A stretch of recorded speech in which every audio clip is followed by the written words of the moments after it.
வணக்கம். கல்லணை தமிழ்நாட்டில் உள்ள பழமை வாய்ந்த அணையாகும். இந்த அணை கரிகால் சோழனால் காவிரி ஆற்றின் குறுக்கே கட்டப்பட்டது. இது திருச்சிக்கு மிக அருகில் உள்ளது. தஞ்சாவூர் பூதலூர் வட்டத்தில் உள்ள கல்லணை தோகூர் என்ற கிராமத்தில் அமைந்துள்ளது. திருச்சியில் காவிரி முக்கொம்பில் வடபுறமாகவும் கொள்ளிடம் தென்புறமாகவும் காவிரி என பிரிந்து வருகிறது. பாசன வசதிக்காக மழைக்காலங்களிலும் பாசனத்திற்காக காவிரியிலிருந்து வெள்ளாறு புது ஆறு ஆகியவற்றிலும் வெள்ளப்பெருக்கு எடுக்கும் காலத்தில் காவிரியில் வரும் அதிகமான தண்ணீர் கொள்ளிடத்தில் திருப்பிவிடப்படும்.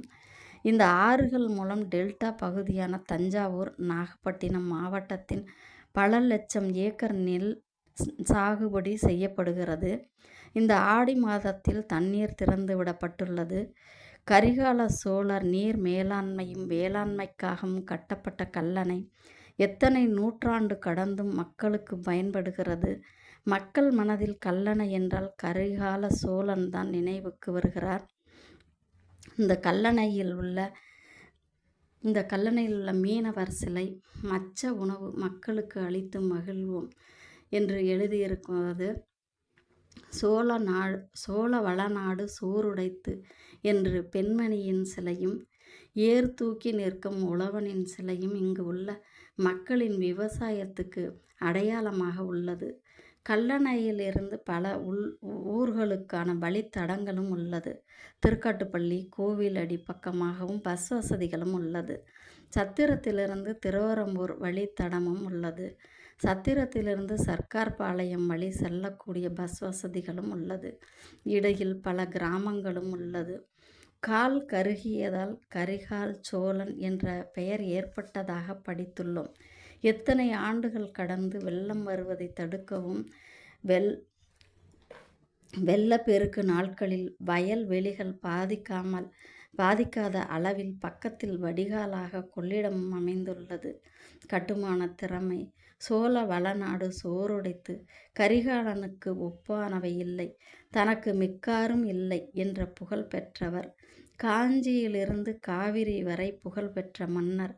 சங்ககால இலக்கியங்கள் கல்வெட்டுகள் வாயிலாக மன்னர் கரிகால சோழனை பற்றி பல்வேறு தகவல்களை நாம் பெற முடிகிறது.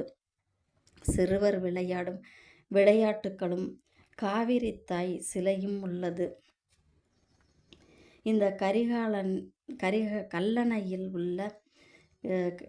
கல்லணையில் திருவள்ளுவர் சிலையும் உள்ளது.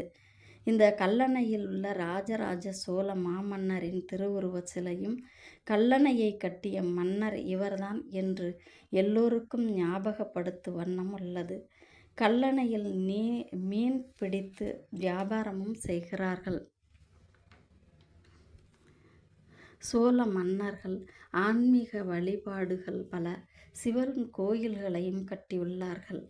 இவர்கள் தலைநகரமான பூம்புகார் சிறந்த கடல் வாணிகம் கலங்கரை விளக்கமாகவும் இருந்தது. கல்லணை சுற்றுலா செல்லும் பொழுது குழந்தைகளை சுற்றுலா தலமாக மட்டும் பார்க்காமல் கல்லணை உருவான கதை மாமன்னர் கரிகால சோழரை பற்றியும் இந்த வரலாறுகளையும் பிள்ளைகள் மனதில் பதிய வையுங்கள். பிள்ளைகளின் மனதில் இப்படி அந்த காலத்தில் மன்னர்கள் செய்ததை வியந்து பார்க்கவும் சிந்திக்கவும் செய்வார்கள். மண்ணிற்கும் மக்களுக்கும் ஏதாவது செய்ய வேண்டும் என்று எண்ணம் உருவாகும். மீண்டும் ஒரு கலிகாலத்தில் ஒரு கரிகாலன் தோன்றலாம். மீன்பிடி தொழில் செய்தும் விவசாயம் செய்தும் இந்த கல்லணையை நம்பி வாழ்கின்ற மக்கள் சார்பாக கரிகால் சோழ மாமன்னரின் கால்களில் விழுந்து வணங்குகிறேன். நன்றி, வணக்கம்.